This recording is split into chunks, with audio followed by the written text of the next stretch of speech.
Many of you may be familiar with Dick Williams. Dick is a very respected columnist in the NRA's newsstand publication, Shooting Illustrated. What you may not know is that Dick is also an executive at Surefire, which I've never hid my affinity for Surefire products. The fact of the matter is that while they're not the least expensive products out there, they're the type of product that you can pay your money and they'll last you the rest of your life. And also they'll work in a clutch situation where maybe your life is on the line. So when it comes down to spending your hard-earned money on products, you want to spend them not necessarily on the cheapest thing, but on the thing that'll work forever. So a little plug for Surefire there.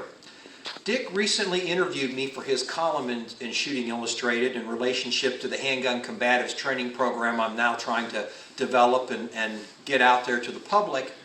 And one of the things that came up in our interview is Dick asked me what I thought was the best pistol for personal security applications. And I told him, well, my feeling is that it should be the largest caliber handgun that you can control in rapid fire.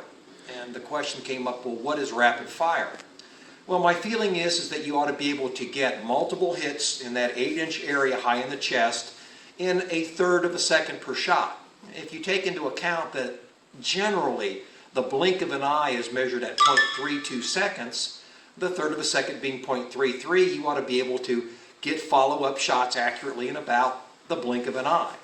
Well, Dick came back to me and said that one of his editors was maybe a little skeptical that that was too ambitious of a standard, and it's really not. Because if you think about how fast you can shoot, isn't it just a matter of how fast you can get the gun back on target so you can trigger the shot? I'm an advocate in that you should allow your front sight to determine how fast you can shoot. And if you're trying to take the recoil of your shot in your arms, that might be difficult. But if you're using your whole upper body in behind your pistol to bring the gun back on target, I think you can see that having that much body mass behind the pistol can get you back pretty fast. So it's really a matter of getting the gun back on target and how fast you can control the trigger.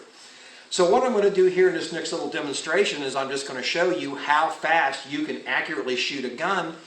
And again, 20 feet, which really is maybe on the outside edge of most pistol fights, but then again, do you determine your training by statistics? Maybe that's not a good idea. So 20 feet, we're going to shoot 3, 4, 5 rounds and just see how fast that can be done. So, get my ears in. Oops, already loaded. Better safe than sorry. So let's just shoot some multiple shots and see how fast we can do that.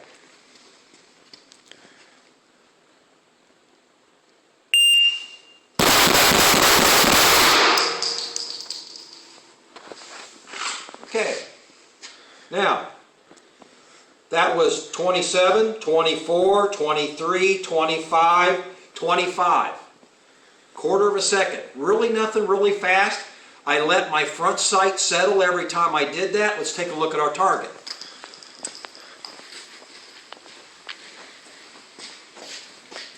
Okay, considering the fact of where the heart sits in the human chest cavity, you just couldn't survive that. I mean, that type of shooting would just be tough to get by. Could I do it faster? Well, probably. Let's take a look.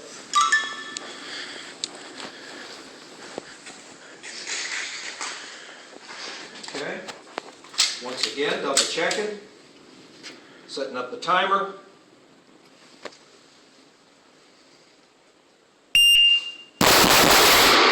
Okay. There we go. 3 shots, 23, 19, 18. Yeah, you can go faster, but is it necessary? Well, I don't know. If we're talking about 0.32 seconds being the blink of an eye, then what is the difference between 0.19 and 0.25? Not a lot. Now, the next thing you'll say is, hey, Dave, you're shooting a 9mm. That's easy to control and recoil. What about the 45?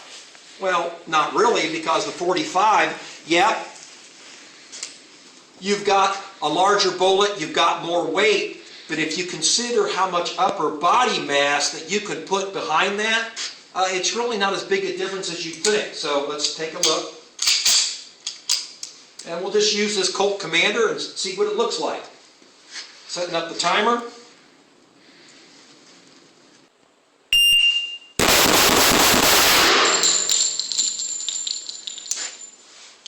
Okay. 26, 23, 23. So no big difference. Let's take a look. Okay, it's honest to see the 45 caliber holes are larger than the 9mm holes, but again, not appreciably so. But that type of grouping, you just couldn't survive something like that. So, is it too ambitious to get a student of the combative pistol to hit in a third of a second?